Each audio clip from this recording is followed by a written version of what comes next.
Good afternoon, everyone. Good afternoon, sir. My name is Anurag Sharma, as you already know. I am a 2019 batch Junior Jammu and Kashmir Administrative Services Officer. I got my first posting as a Block Development Officer in District Jammu, Block Khadapalli. आप में से किसी ने नाम सुना है इस block का? Okay, I guess आप सब जम्मू से हैं.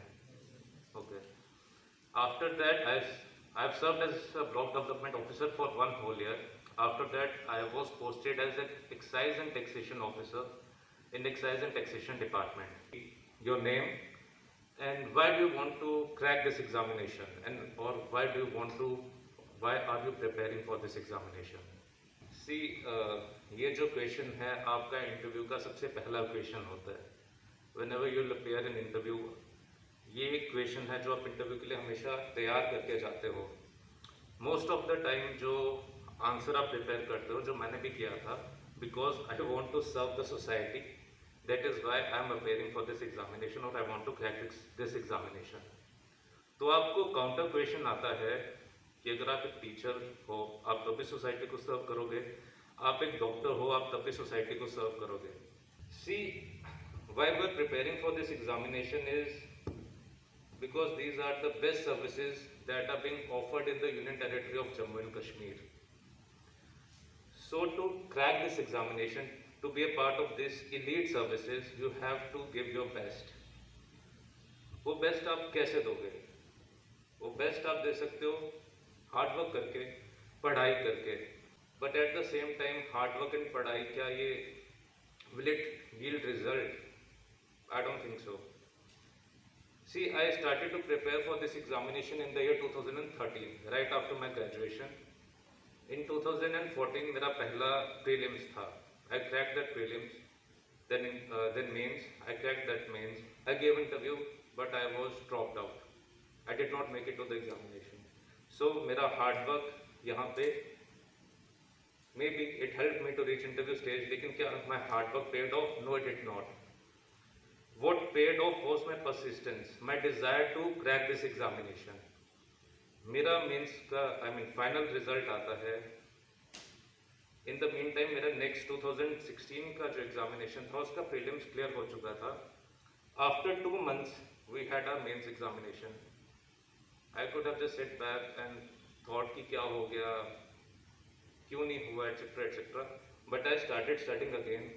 आई cracked my mains. And after that there was series of litigations. वहाँ पे डिजिटल मार्किंग स्टार्ट हुआ था. कुछ लोगों का क्लियर नहीं हुआ. दे सेड कि digital marking is not foolproof, सब गलत है. We were more deserving than the people who crack this examination. Court case चला for about 1.5 year.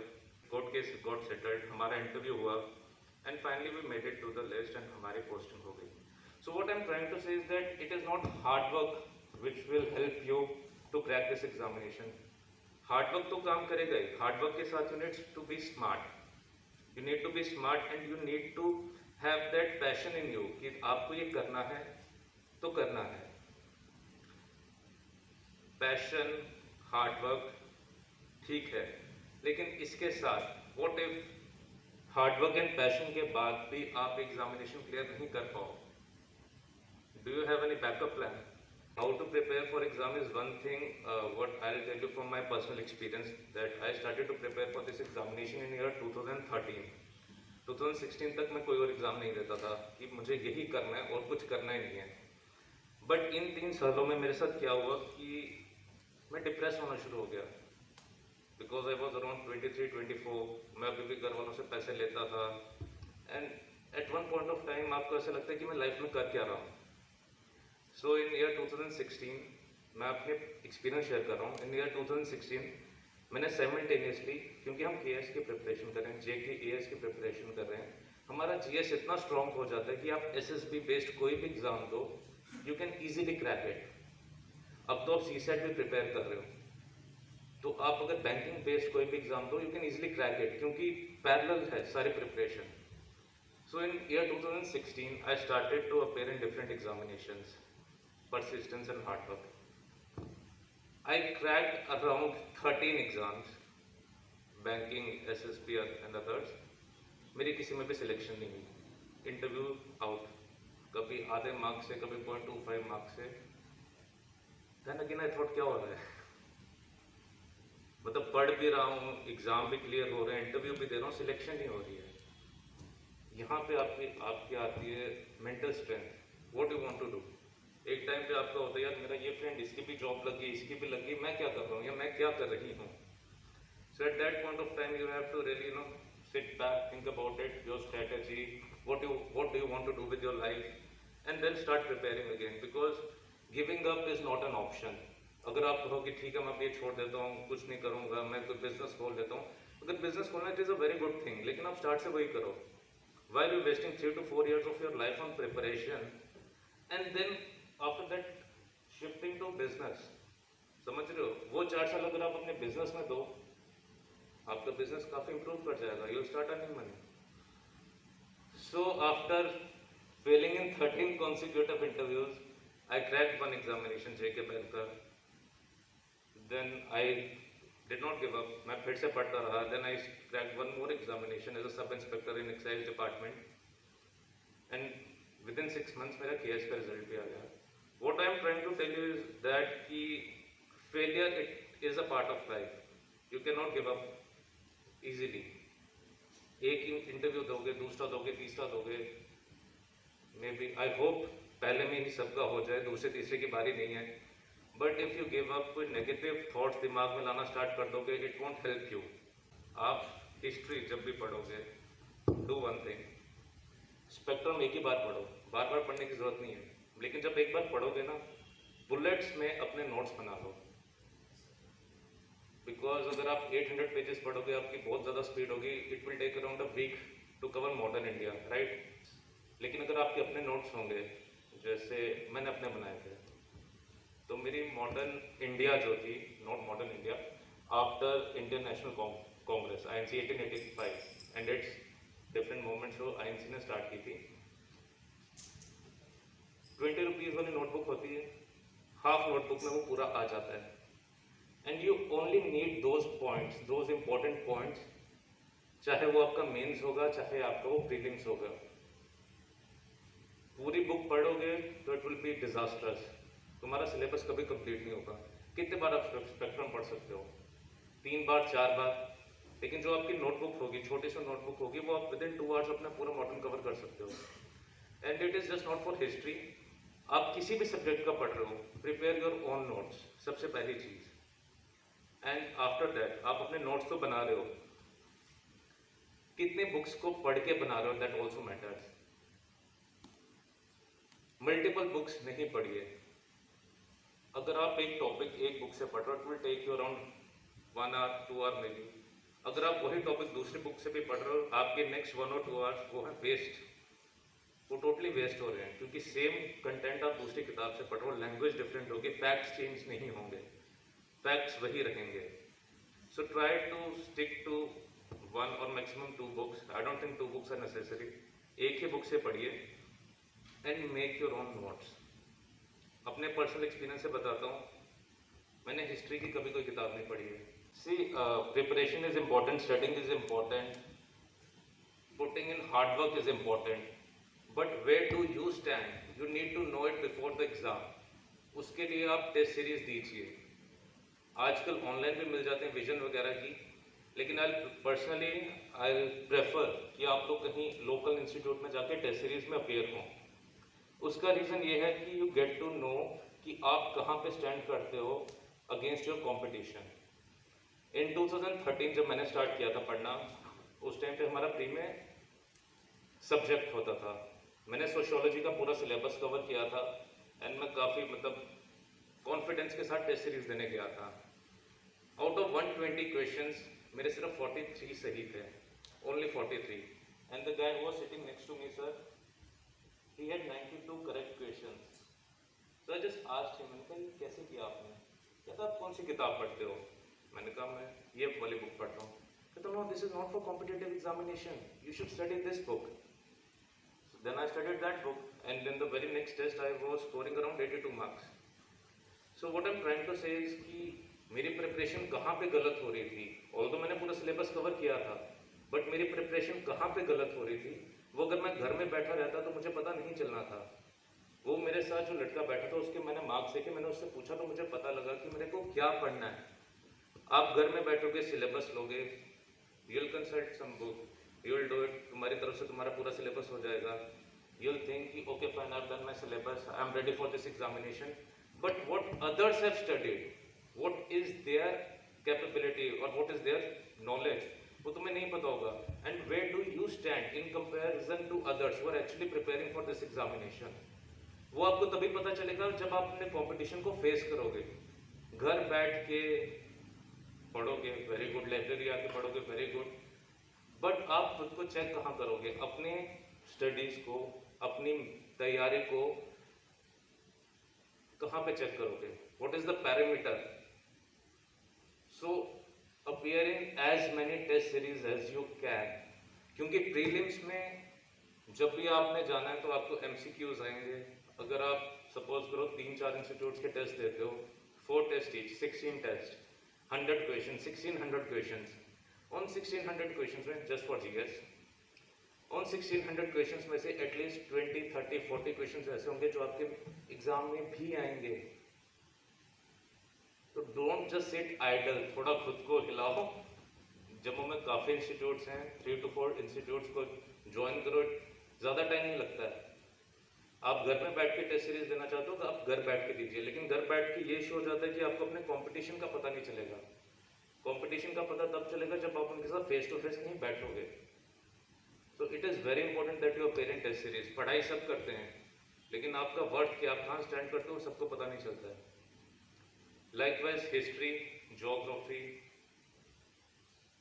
Polity I guess सब लक्ष्मीकांत पढ़ रहे हैं। लक्ष्मीकांत, वो तो खुद में नोट्स हैं, उसके नोट्स बनाने की जरूरत नहीं है। ज्योग्राफी कहाँ से पढ़ रहे हैं आप लोग? GC lawn, NCERTs, please make your notes. मेरे ज्योग्राफी के अपने नोट्स थे, मतलब मैंने भी किताबें पढ़ी, कोचिंग ली, अपने नोट्स बनाए, बट आफ्टर दैट मैंने कभी कोई बुक नहीं पढ़ी। I stuck to my notes. See, सबसे ज़्यादा इंपॉर्टेंट चीज़ होती है आपके नोट्स की कि आपको पता होता है आपने कहाँ पे क्या लिखा है, आपको पता होता है कि आपने क्यों लिखा है, किताब में क्या है क्या नहीं है। उसमें काफ़ी अननेसेसरी चीज़ होते हैं। They try to explain each and everything. For prelims you don't need that, आपको सिर्फ फैक्ट्स पता होने चाहिए। वही सवाल है कि हाँ अब थोड़ा एनालिटिक हो गया एग्जाम, एनालिटिकल हो गया है, but if you know things you can easily do it. सबसे important, these are static questions, important question, economics and current affairs. So economics के लिए I don't think that you need to study any book, क्योंकि economics जो होती है वो एकदम current से रिलेटेड आती है। बेसिक मैक्रो इकोनॉमिक्स आप पढ़ लीजिए, कैपिटलिज्म, सोशलिज्म, इंडिया के रिफॉर्म्स जो हुए थे, दैट इज फाइन। लेकिन आपकी economics, geography, history and polity, if you see the paper closely and if you have studied current affairs अच्छे से, you will realize one thing कि आपके जितने भी सवाल होते हैं कहीं ना कहीं पे जो आजकल हो रहा है वहीं से पिक किए जाते हैं। कहीं पे कोई हरिकेन आया, यूएस में आएगा, इस टाइम पे आते हैं, उस हरिकेन से रिलेटेड, मे बी उस पर्टिकुलर हरिकेन से रिलेटेड नहीं होगा, लेकिन हरिकेन का कोई क्वेश्चन होगा। कहीं पे अर्थक्वेक आ रहा है, मे बी अर्थक्वेक उस अर्थक्वेक का नहीं हो, लेकिन अर्थक्वेक का क्वेश्चन होगा। सिमिलरली विद हिस्ट्री, हिस्ट्री में क्या होता है, अगर आप जब आप करंट पढ़ते हो, आप करंट अफेयर्स कहाँ से पढ़ते हैं? करंट के लिए किस चीज़ को कंसल्ट करते हो?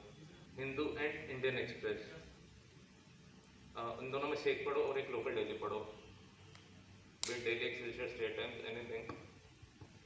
एक डेली बेस पढ़ो और एक लोकल पढ़ो। अगर आप केएस को माइंड में रख रहे हो, if you are working for IAS, अगर आप प्रिपेयर आईएएस के लिए करो then it's fine, but 2 newspaper पढ़ने का कोई फन नहीं है। If you are studying 2 newspapers हर दिन, तो अच्छे से हिंदू पढ़ने में takes around 3.5 hours to 4 hours, right?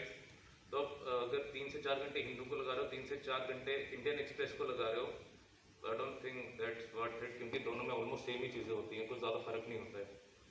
तो लेकिन अगर आप हिंदू पढ़ते हो, इंडियन एक्सप्रेस फॉर एग्जांपल आप पढ़ रहे हो, ट्रिब्यून पढ़ रहे हो, उसके साथ अगर आप एक्सेलसियर पढ़ोगे, एक्सेलसियर में आपको अपने यूटी के ज़्यादा इन्फॉर्मेशन मिल जाएगी। And Excelsior you can, Hindu पढ़ने के बाद it takes around 15 to 20 minutes to go through Excelsior. And other than newspaper, Insights, Vision कुछ पढ़ रहे होंगे, न्यूज़पेपर एंड करंट अफेयर्स अभी से पढ़ना स्टार्ट कर दो, क्योंकि आपका जितना भी प्रीलिम्स होगा साइंस टेक भी करंट बेस्ड होगा।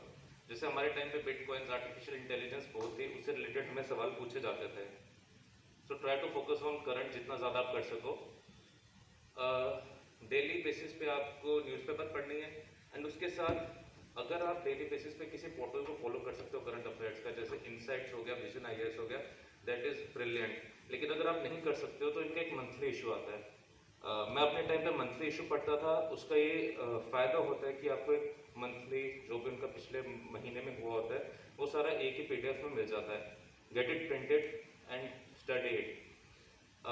एक पूरा मंथली इशू पढ़ने में आपको अराउंड 9 to 10 आवर्स लगेंगे। I used to start at around 8 in the morning and शाम को 6-7 बजे मेरा वो खत्म होता था। But over the period of time 5-6 issues पढ़ने के बाद जब आप वो खोलोगे आपको अपने आप पता चल जाएगा कि इम्पोर्टेंट है ये नहीं है। तो that time it will come down drastically and it will help you to आप उस चीज़ को कहीं और यूटिलाइज कर सकते हो। So what basically I am trying to say इस प्रीलिम्स के लिए आपको सबसे ज़्यादा फोकस करना है करंट पे, क्योंकि काफ़ी लोग नहीं करते हैं। स्टैटिक पोर्शन तो आप सबने पढ़ा होगा, आई थिंक सब अभी तक पूरा स्टैटिक अपना खत्म कर चुके होंगे, बट स्टैटिक के साथ आप करंट पे फोकस कीजिए, क्योंकि मेक और ब्रेक आपका करंट रहेगा। बिकॉज करंट से बेस्ड ही आपको इकोनॉमिक्स आएगी, ज्योग्राफी आएगी, जम्मू एंड कश्मीर के क्वेश्चंस आते हैं that are based on current affairs and science tech. Current तो अपना है ही है। इसके अलावा सी सेट का रीजनिंग, मैथमेटिक्स एंड तीसरा इंग्लिश, उसके लिए फिर से मैं बोलूँगा कोई भी टेस्ट सीरीज उठा लो, टेस्ट सीरीज कीजिए। टेस्ट सीरीज करने से ये फायदा होगा, अगर आप घर में भी कर रहे हैं set a timer and timer लगा के टेस्ट सीरीज कीजिए, इट विल हेल्प यू। क्योंकि 2 घंटे में आपको कितना स्कोर आ रहा है, आप कैसा कर रहे हैं, वो आप घर बैठ के भी खुद को जज कर सकेंगे। Test series is very very important. मैं तो कहूँगा आप बाहर जाइए, यहाँ पे लोकल इंस्टीट्यूट्स में जाइए, वहाँ पे दीजिए। अगर आपको टाइम बचाना है तो आप घर में भी दे सकते हैं, बट बाहर जाने का ये फायदा होगा, you will get to know your competition. आप यहाँ पे 100 लोगों के बीच में बैठ के पढ़ रहे हैं, आपको लगता है मेरे को सब कुछ आता है, लेकिन एग्जाम के लिए अपेयर 40,000 50,000 बच्चा हो रहा है। You have to compete with them, not this group of 100 or 130 people. तो just get out, get to know your competition. जब आप अपने कॉम्पिटिशन को जानोगे आपकी तैयारी उसी हिसाब से बढ़ेगी। Not how many years, you just need to study around 10 months of current affairs. आपका जब एग्जाम, फॉर एग्जाम्पल आज अक्टूबर है, अक्टूबर में आपका एग्जाम है, तो अक्टूबर का नहीं भी पढ़ो कोई फर्क नहीं पड़ता, क्योंकि आपका एग्जाम पहले सेट हो चुका होता है, पेपर पहले सेट हो चुका होता है। Current affairs of around 10 to 11 months उससे पहले के they are more than enough. But newspaper आप पढ़ते रहिए, क्योंकि न्यूज़पेपर पढ़ने का ये फायदा होता है कि उससे पहले अगर कुछ हुआ होगा एंड वो फिर से न्यूज़ में आएगा तो वो न्यूज़पेपर आपका कवर कर देगी। तो न्यूज़पेपर मत छोड़िएगा। No, you don't have to make notes for newspaper. Newspaper just go through कीजिए। जब आपको आदत हो जाएगी न्यूज़पेपर पढ़ने की कंटिन्यूसली, देखो मैंने नोट्स बनाने के लिए हिस्ट्री, ज्योग्राफी की इसलिए कहा क्योंकि हिस्ट्री ये स्टैटिक पोर्शन है, ये आपको पढ़ना ही पढ़ना है। न्यूज़पेपर आप पढ़ रहे हो वो आपके सिलेबस में नहीं है, आपको नहीं पता कि वो न्यूज़पेपर से क्या आएगा, उसके आप नोट्स बना दोगे, आप 1 साल की न्यूज़पेपर के नोट्स पढ़ते रहोगे, that is not worth it. आप 1 साल का मतलब जो मंथली इश्यूज आते हैं वो पढ़िए, उसमें से मोस्ट ऑफ द टाइम आपका क्वेश्चन निकल जाते हैं। Newspaper is important because newspaper में आपका एक अंडरस्टैंडिंग बनती है चीज़ों की, वो अंडरस्टैंडिंग आपको हेल्प करती है फर्दर आगे जाके। मैं अपने पर्सनल एक्सपीरियंस से बता रहा हूँ मैं क्या करता था। मेरा आज का दिन खत्म हो गया, रात को सोने से पहले मैं एक शेड्यूल बनाता था कि मैंने कल सुबह उठना है, मैंने हिस्ट्री का, ज्योग्राफी का, पॉलिटी का इतना पोर्शन कवर करना है, ठीक है।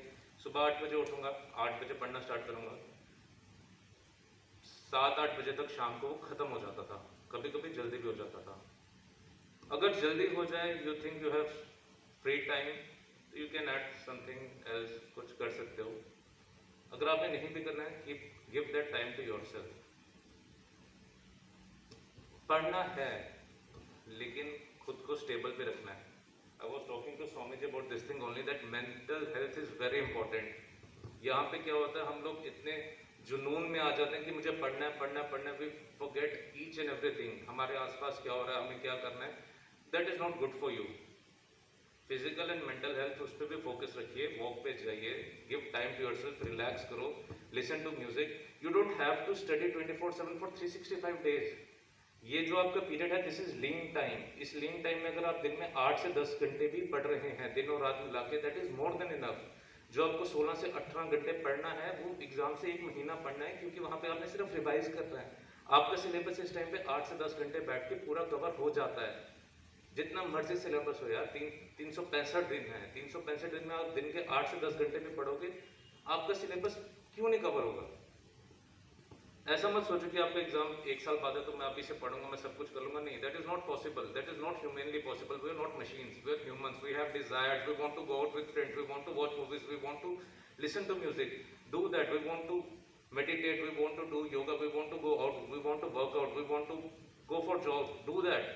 Don't focus on studying. Studying is important, but it is not more important than your health. ठीक है ना? बहुत टाइम है, 365 डेज बहुत ज़्यादा टाइम होता है। आप अगर तरीके से पढ़ेंगे विद इन 4 to 5 मंथ्स आपका पूरा सिलेबस कवर हो जाता है। Just give 8 to 10 hours a day, give some time to yourself, to your family, because they are also important. आपकी सिलेक्शन के पीछे जितनी आपका हाथ होगा, आपके हार्डवर्क का हाथ होगा, उतना आपका फैमिली का भी होगा। आपके घर वाले आपके बेड पे लाके आपको खाना देंगे, आपको पानी देंगे, आपकी जो नीड्स होंगी वो पूरी करेंगे। Just give time to them also, give time to yourself. It is not important to study 24/7। Just relax होके पढ़िए। आप जितना प्रेशर खुद पे लेंगे उतना आपको गोल अचीव करना डिफिकल्ट हो जाएगा, क्योंकि एट मैनी टाइम्स ऐसा होता है कि जब हम अंडर प्रेशर आ जाते हैं, हम अपना एग्जाम जब होता है एग्जामिनेशन हॉल में चीज़ें गलत कराते हैं। We over think. कोई सीधा आंसर भी होगा, वो ओवर थिंक नहीं भाई, इतना सिंपल क्वेश्चन नहीं आ सकता, it must be a trick question. No, we don't have to do that. जो इजी है वो इजी है। We have time, you don't have to study madly. आराम से पढ़िए, बहुत टाइम है। So you have ample amount of time, आप आराम से पढ़िए, इजीली सिलेबस कवर होगा। सिलेबस बहुत ज़्यादा नहीं है। हाँ, सिलेबस बहुत ज़्यादा नहीं है, कि मैं ऐसा क्यों बोल रहा हूँ, क्योंकि मैंने स्टार्ट में बोला था स्मार्ट स्टडी। पुराने पेपर्स देख ले, क्या इंपॉर्टेंट है, किस चीज़ से सवाल आते हैं, उन टॉपिक्स पे फोकस कीजिए। सारा सिलेबस करने की ज़रूरत नहीं है। See, I appeared in mains with public administration and anthropology. मैंने 2 बार मेंस लिखा था, एंड दोनों बार में I have never covered 100% of syllabus. Public administration का यूज टू कवर अराउंड 60 और 70% ऑफ सिलेबस, एंड एंथ्रो का अराउंड 50%। रीजन बीइंग, क्योंकि मुझे पता था सवाल कहाँ से आते हैं। वो कैसे पता चला? टेस्ट सीरीज देख के एंड पुराने क्वेश्चंस देख के। So just try to be smart. Paper कैसे आता है, क्या पैटर्न है, क्या चल रहा है, स्टडी दैट। क्योंकि कुछ टॉपिक्स होंगे ऐसे जो जिनमें से सवाल हर बार आएगा, you can not leave that. और कुछ ऐसे होंगे जिनको कोई टच भी नहीं करता, पिछले 4 साल 5 साल से कोई सवाल ही नहीं आया। You don't have to do that, क्योंकि आपके एग्जाम में चॉइस होती है। You don't have to attempt every question. आपको चॉइस मिलती है कि इतने क्वेश्चन आप इतने कीजिए। जब ऑप्शन है तो सारा क्यों पढ़ना है? थोड़ा पढ़ो, अच्छा पढ़ो, and don't go for multiple sources. जब आप मल्टीपल सोर्सेज पे चले जाओगे, आप एक ही टॉपिक को इतना टाइम दे दोगे कि आपके बाकी कवर नहीं होंगे। मेंस पे जाऊंगा। जब मेंस की प्रिपरेशन करेंगे, एवरीबडी नोज कि GS 1, 2, 3, 4 कैसे है। ज़्यादा मैं बोलूँगा नहीं मेंस पे। मेंस पे जस्ट एक चीज़ का फोकस रखिएगा। आप अभी से whatever you read today, whatever you study today, whatever you learn today, try to write it in your own words. ऐसा नहीं कि उसको क्वेश्चन बना के पढ़ना है। फॉर एग्जाम्पल, आपने पॉलिटी में आज फंडामेंटल राइट्स पढ़ लिया, try to write it in your own words के फंडामेंटल राइट्स क्या हैं, कौन कौन से हैं, कैसे कैसे हैं। Do it with each and every topic. उससे क्या होगा, आपको स्पेशली आंसर राइटिंग करने की जरूरत नहीं पड़ेगी। क्योंकि आई हैव सीन पीपल जो पूरा टाइम प्रीलिम्स पढ़ते रहते हैं, जब मेंस आता है तब मेंस का सिलेबस उठाते हैं, फिर आंसर राइटिंग करते हैं। उस टाइम पे it will not help you. From the very beginning, जब आप पढ़ रहे हैं, जो भी आप पढ़ रहे हैं उसको अपने वर्ड्स में लिखिए। It doesn't have to be 500 600 words, 50 words, 100 words, क्योंकि एंड में जाके वही चीज़ आपको हेल्प करती है। सपोज आपने, I don't remember things, history थोड़ा सा याद है, हिस्ट्री में ही आपने लिख दिया सोशल रिफॉर्म मूवमेंट्स, आपने पढ़ ली, सोशल रिफॉर्म मूवमेंट्स का आपने लिख लिया, फाइन। वही जब चीज़ आपको एग्जाम में आएगी, आपके इनर दिमाग में बैठा होता है भाई इसमें क्या क्या लिखना, कैसे कैसे लिखना, आपका हाथ अपने आप चलता है। try to write what you read, what you study, try to write it each and every day. It helped me, it will help you. Each and every day आप जो भी टॉपिक पढ़ रहे हो उसको लिखो. आप मेंस की तैयारी 2 महीने में नहीं कर सकते, क्योंकि आपका जो प्रीलिम्स का सिलेबस है, मेंस का 50% 60% वही सिलेबस है. तो आप जब प्रीलिम की तैयारी करो साथ में मेंस की क्यों नहीं कर रहे हो यार? जो आप पढ़ रहे हो लिखो, नोट्स बना रहे हो फाइन गुड, लेकिन एक पैराग्राफ में वैसे भी लिखो ताकि आपकी मेंस की तैयारी साइमल्टेनियसली होती जाए. आपको स्पेशली मेंस के लिए कुछ करने की जरूरत नहीं पड़े. बाकी ऐसे writing is always based on something which is happening around you. जो करंट चल रहा होगा, अगेन ऐसे राइटिंग वहीं से आएगा. मेंस में आपका एनवायरनमेंट के क्वेश्चंस आते हैं, आईआर के क्वेश्चंस आते हैं, सब करंट से आएगा. इकोनॉमिक्स करंट से आएगी, कल्चर इनफैक्ट आपका करंट से आएगा. कहीं पे कोई मूर्ति मिल गई किसी सिविलाइजेशन की, कुछ उसी सिविलाइजेशन पे क्वेश्चन आ जाएगा. I don't exactly remember, and you have to do one thing. If you get time, do study NCERTs. If you are preparing for UPSC, if you are appearing for UPSC, do study NCERTs, क्योंकि UPSC में they try to balance things out with each and every one. Not everybody is well off कि वो बाहर जाके institutes में coaching ले. So UPSC का हमेशा एक ट्रेंड रहता है, उनका जो भी पेपर होता है that is purely based on NCERTs. तो if you are aiming for UPSC, do study NCERTs, क्योंकि everyone कोई बिहार में किसी गांव में बैठी हैं, जम्मू में कोई जैसे खड़ा बल्ली का आपने नाम भी नहीं सुना, वहाँ पे बैठा है, he can not afford to come to city and study. तो just to balance the play field, UPSC हमेशा क्या करता है, उनका जो एग्जाम होता है it is purely based on NCERTs. तो अगर आपने यूपीएससी देना है तो do study NCERTs, it is very important. बाकी लक्ष्मीकांत वगैरह तो चलो ठीक है, लेकिन NCERTs are really really important. Prelims के लिए तैयारी कीजिए, but at the same time do right things, it will help you. And mains में एक और चीज काफी इंपॉर्टेंट रहती है, टाइम मैनेजमेंट. टाइम मैनेजमेंट कैसी होती है, आपको क्वेश्चन दिया जाएगा, क्वेश्चन के साथ उसकी वर्ड लिमिट लिखी होगी. Stick to that word limit. जैसे आपने उस वर्ड लिमिट को एक्सीड किया, आपका next question it will suffer, your final question it will suffer, because the examiner जो वहाँ पे क्वेश्चन सेट कर रहा है, they are not stupid people. उन्होंने पूरा पेपर सेट किया होता वर्ड लिमिट के अकॉर्डिंग. जैसे हमारे टाइम पे 20 मार्क का क्वेश्चन आता था फॉर 200 मार्क्स एंड 60 मार्क का क्वेश्चन आता था for 500 marks, 500 words and 200 words. तो उसमें हमारा क्या पैटर्न था, द ग्रुप जो हम एक साथ बैठ के पढ़ते थे, 200 मार्क का 20 मार्क का 200 वर्ड्स का 20 मार्क का जो क्वेश्चन होगा, एक ही पेज पे करना है, front end back. That is 20 mark question for 200 words. Similarly 600 words का अगर क्वेश्चन होगा 1 2 ऐसे करके 3 पेज. मेरा दोनों बार पूरा पेपर अटेम्प्ट हुआ, मेरा कोई भी क्वेश्चन नहीं छूटा. मैंने 2 मेंस दिए हैं, दोनों मेंस में मेरा एक भी क्वेश्चन नहीं छूटा, because I stuck to my word limit. जहाँ पे आपकी वर्ड लिमिट एक्सीड होगी, you will suffer, your exam will suffer. And अगर आपका एक भी क्वेश्चन छूटता है, 20 मार्क पर भी छूटता है, आप बाकी से तो 20 नंबर पीछे चले गए हो. तो just stick to your word limits. वो कैसे करोगे आप, वो आप जितना लिखोगे उतना आपको हेल्प करेगा. एक और इम्पॉर्टेंट चीज आती है मेंस में, that is when you are writing the question, when you are writing the answer, everybody is writing the answer.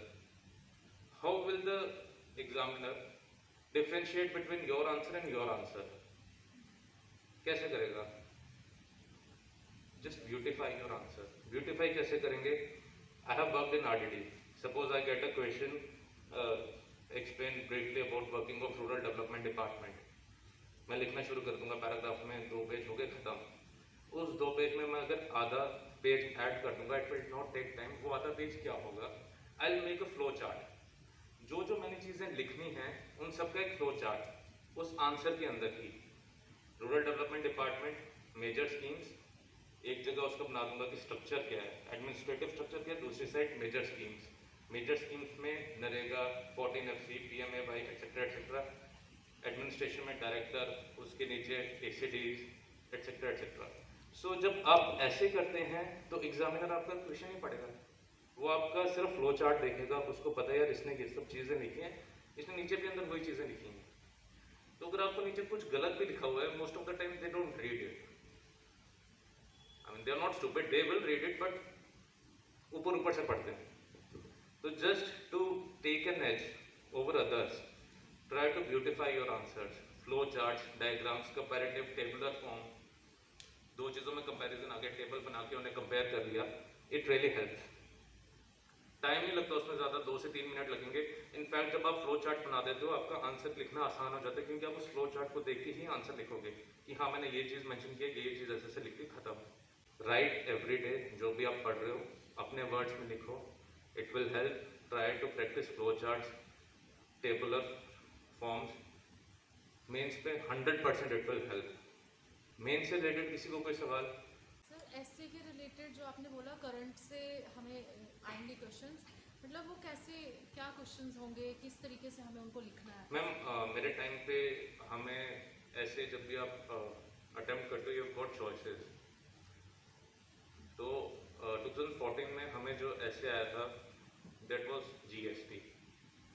उस टाइम पे जीएसटी इंट्रोड्यूस हुआ था. आपने पूरे करंट में सिर्फ जीएसटी ही पढ़ा होता है, तो इजीली मैनेज हो गया. सेकेंड 2019 जिसमें मेरी सिलेक्शन हुई थी वो था 2016 का पेपर. उसमें मल्टीपल थे, ऑप्शंस थे. उनमें से एक ऑप्शन था communal harmony in India. History, पूरी हिस्ट्री. कम्युनल हार्मनी थी तभी तो इंडिपेंडेंस मिली. पार्टीशन के बाद भी यहाँ पे हमारा एक multi cultural multi religious nation है, that is communal harmony. Despite जो भी हो रहा है we are still living together. Be it religion caste जो भी है, we are all living together. So आपका ऐसे जो भी होगा, आपने अगर कंप्रिहेंसिवली सारा अपना पोर्शन कवर किया है तो ऐसे इजीली अटेम्प्ट हो जाएगा. एंड ऐसे में एक बड़ा नॉर्मल सा टॉपिक है, नॉर्मल नहीं but it repeats year after year, that is women empowerment. एक और अदर वुमेन वर्ड चेंज करते हैं but women empowerment almost every other year वो पूछते हैं. अगर आपने कुछ तैयार करना, वुमेन एम्पावरमेंट हो गया, एक दो और जो आपको लगता है करंट में काफ़ी चल रहा है, यू कैन इजीली अटेम्प्ट ऐसे. Interviews, see interview it's not a big deal. आप जो हो आपको बस वही दिखाना अंदर. आपकी नॉलेज पहले चेक होगी, आपने प्री क्लियर किया, मेंस क्लियर किया, बस अंदर जाना है, अपने बारे में बताना है, सवालों के जवाब देने हैं, बस खत्म interview. See in interviews they don't want to hear truth. In interviews they want to hear what is best for the government, what is best for the administration. First you have to be responsible for yourself, then you can be responsible for others. So interviews you have to play smartly. I'll tell you a story, not story but I have appeared in 2 interviews. जब मेरी selection नहीं हुई, out of 18 questions I answered 16 questions. मेरी selection नहीं हुई and I scored 283 marks out of 350 उस time पे होता था. सेकेंड इंटरव्यू जब मेरी सिलेक्शन हुई, again I was asked around 18-19 questions and I could answer only 7 or 8 and I scored 283 marks. It's not about your strength and weaknesses. वो किसी को कोई फर्क नहीं पड़ता उससे. They want to see how you react under pressure. In my second interview देवा sir chairman थे. इन्होंने मेरे से पूछा अच्छा आपका पब्लिक एडमिनिस्ट्रेशन है, okay fine, I will ask you questions. उस टाइम पे सिलेबस चेंज हुआ था, पब्लिक एडमिनिस्ट्रेशन में काफ़ी चीज़ें ऐड हो गई थी, लेकिन हम जो अपेयर होते थे हम पुराने सिलेबस से होते थे. He asked me back to back 6 questions but मुझे एक भी नहीं आता था. देन केम जेपी सर, उन्होंने सवाल पूछे, एक आता था एक नहीं आता था. ऐसे ऐसे चलता गया. हमसे डैफ लेते थे, कईयों से कुछ कैंडिडेट्स को वो डैफ से रिलेटेड क्वेश्चंस पूछते थे, कुछ को नहीं पूछते थे. मेरे को डैफ से रिलेटेड कोई सवाल नहीं पूछा. Like you strength and weaknesses, it is a very monotonous question, कोई नहीं पूछेगा. अगर आप जवाब दोगे नहीं दोगे, वो तुमसे क्रॉस क्वेश्चन करेंगे, it is not important. What is important is that make और ब्रेक क्वेश्चन, जहाँ पे आपको आंसर देना है. मेरे से क्वेश्चन पूछा था सर सुरेश सर ने, he which I believe was my make or break question in second interview. He asked me, उस टाइम पे फार्म लोन वेवलेट चल रहा था, तो उन्होंने बोला मुझे what is farm loan welfare scheme, मैंने बताया. He said, okay, is it a good scheme? When you are appearing for a job that is being offered by a government, never criticize government. You have, अब मैं services में हूँ, I am a part of government, मेरे को कुछ भी लगेगा government क्या कर रही है, but I have public forum में I have to support government. So he asked me, do you think it is a good scheme? I said, yes, sir, it's a very good scheme. तर्क वितर्क हुए, मैंने जवाब दिए. And after that, he said, no, it's not a good scheme. Why it's not a good scheme? And how can you improve this scheme? Newspaper पढ़ना क्यों important है? Interview से कोई हफ्ता पहले हिंदू में एक आर्टिकल था, फार्म लोन वेवियर में मध्य प्रदेश में एक किसान को 10 रुपए मिले थे. His crop, entire crop was destroyed, and farm loan waiver scheme के अंडर जो भी चल रहा था, जैसे भी उनके पैरामीटर्स थे, उस फार्मर को सिर्फ 10 रुपए मिले थे. तो I quoted his name, I don't remember that farmers name now. उस टाइम पे मैं पढ़ता था तो मुझे याद था. आई सर, कमियां तो हैं.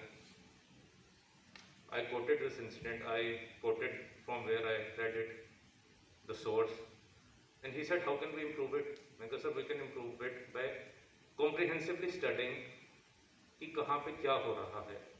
We cannot, एक पैरामीटर बना दिया, अच्छा ये ऐसे ऐसे हो रहा है तो सबको इसी लेवल पे, इसी पैरामीटर के हिसाब से हम रियम्बर्स करेंगे. No, we have to study case by case. हर फार्मर को केस बाय केस स्टडी करेंगे, एंड आफ्टर दैट उसका जितना नुकसान हुआ है, नफा नुकसान हुआ, उसी के हिसाब से हम उसे रियम्बर्स करेंगे. सो आउट ऑफ 20 मिनट्स मेरा जो इंटरव्यू था, this question took around 8 minutes, and this question it fetched me to 83 marks. What are your strengths and weaknesses, what are your hobbies, they are important. अब आप cricket लिखोगे तो आपको cricket से बहुत कॉम्प्रिहेंसिवली चीज़ें पूछते हैं, बहुत डिटेल में लेके जाते हैं, because 90% of the male candidates उन्होंने हॉबीज में क्रिकेट लिखा होता है. मैंने हॉबी में लिखा था, एक मैंने मॉक इंटरव्यू दिया था, मैंने हॉबी में लिखा था watching football. And then SP south उस टाइम पे Sandeep sir, he was taking my mock interview. That is why I said going to local institutes is very important. वहाँ पे बहुत अच्छे लोग आते हैं इंटरव्यूज लेने. And he asked me, okay you watch football, why don't you play it? I said, sir, I used to play it, but now there are no football fields available, and moreover, I don't have time to play football. He said, okay, fine. चलो मेरे को बताओ, what's your favorite club? I said, Real Madrid. He said, okay, fine. Coach कौन है real Madrid का? I said, Zinedine Zidane. He said, okay, fine. उनका goalkeeper कौन? मैंने बोला, केलर नवास. अच्छा, वो कौन सी टीम के लिए खेलता है?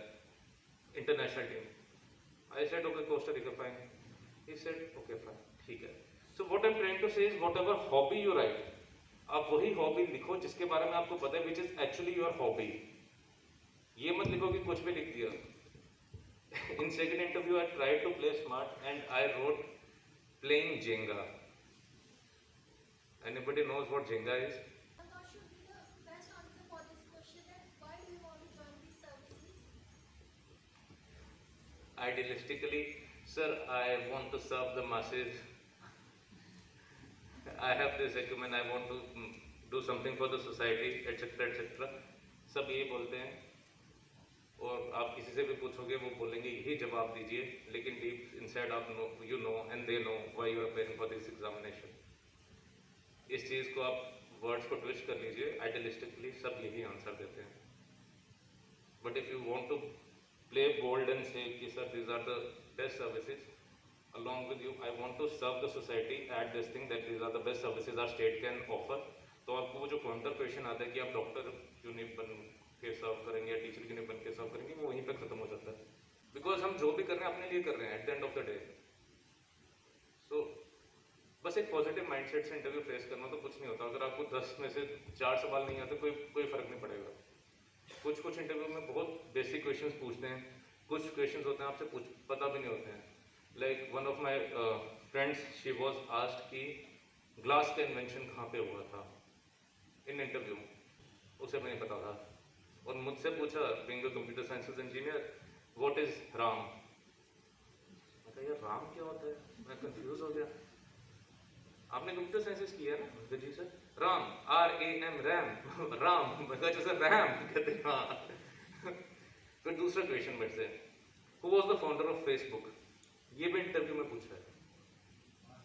तो मतलब इंटरव्यूज आर वेरी अनप्रिडिक्टेबल। तुम्हें बहुत आसान सवाल आएंगे, intelligent traffic management system, what is intelligent traffic management system, Marshal Tito, Sukarno, ये वो पूरा घुमा फिरा के सवाल पूछेंगे, अल्टीमेटली तुम्हें पता है वो नॉन अलाइनमेंट मूवमेंट का सवाल है।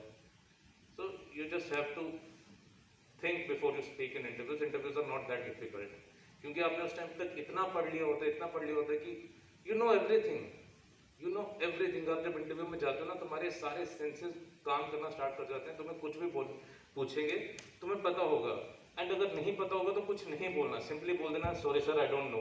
If you try to act smart in front of them, वो तुम्हें वहीं पे पकड़ लेंगे, बिकॉज जो लोग तुम्हारा इंटरव्यू ले रहे हैं PSC members, they are seasoned bureaucrats. Don't try to act smart in front of them. If you don't know anything, you just say, sir, I don't know. Don't try to act smart in front of them. मैं आपको एक चीज़ बताता हूँ, अब मुझे pattern नहीं पता, लेकिन फ्रॉम 13 to 19, जब तक I was in this phase, zoology की काफ़ी ज़्यादा सिलेक्शंस होती थी। zoology use to fetch good marks because it is a scientific paper, तुम्हारा कुछ भी आगे पीछे नहीं जाएगा, it will fetch good marks. I have studied sociology also. हमारे टाइम पे फ्री में, जैसे मैंने आपको बताया, एक सब्जेक्ट होता था एंड जीएस होता था, सीसेट नहीं होता था। I have always appeared in preliminaries with sociology and GS. GS होता है sociology, and in mains I used to switch from sociology to anthropology, क्योंकि sociology used to fetch you average marks out of 600, 375 के around, which was a good figure. लेकिन उस time पे anthro was fetching, मेरे अपने anthro में 450 marks थे। तो उस चीज़ को बैलेंस करने के लिए मैंने सोशियोलॉजी से एंथ्रोपोलॉजी पे शिफ्ट किया। But if you study zoology in your graduation, I suggest you, बाकी आपकी मर्जी, जोलॉजी लो। जोलॉजी आई गेस इसमें काफ़ी डायग्राम्स वगैरह होती हैं। जोलॉजी अच्छे मार्क्स आते हैं, but see it at the end of the day आपका पेपर पूरा होना चाहिए।